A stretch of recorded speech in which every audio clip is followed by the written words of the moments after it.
know what is right for me, but I'm unable to choose right. A problem relatable to most of us. What force is not allowing you to choose right? Understand this.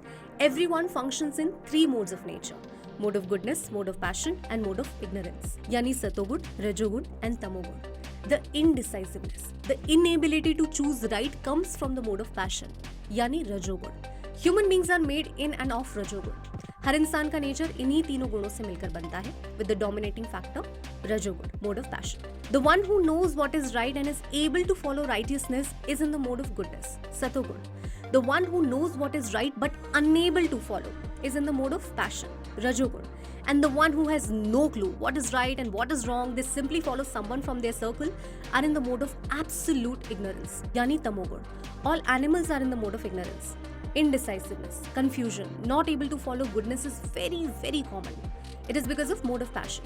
अब naturally तो human beings में mode of passion यानी कि रजोगुण dominating है, लेकिन फिर भी ये ओवरकम हो जाता है सही लोगों के साथ उठने बैठने से, सही बुक्स पढ़ने से, सही चीज़ें देखने से, चैंटिंग से. तो जो लोग चैंटिंग कर रहे हैं डेली, स्क्रिप्चर रीडिंग कर रहे हैं, प्रीचिंग कर रहे हैं फ्रॉम द ऑथेंटिक सोर्सेज, उन लोगों का एसोसिएशन बहुत ज़्यादा ज़रूरी है. और अगर आपको अभी लगता है कि this is not the right time for me to associate with anybody, अगर आप हेजिडेंट हैं अभी किसी से बात करने में, तो what you can do, you can involve yourself in the activities that are in the mode of goodness. जैसे कि चैंटिंग हो गई, स्क्रिप्चर रीडिंग हो गया. It's not a time taking process. इतना नेचुरली आपकी पर्सनालिटी में गुडनेस आने लगेगी, पता भी नहीं चलेगा. You just have to begin.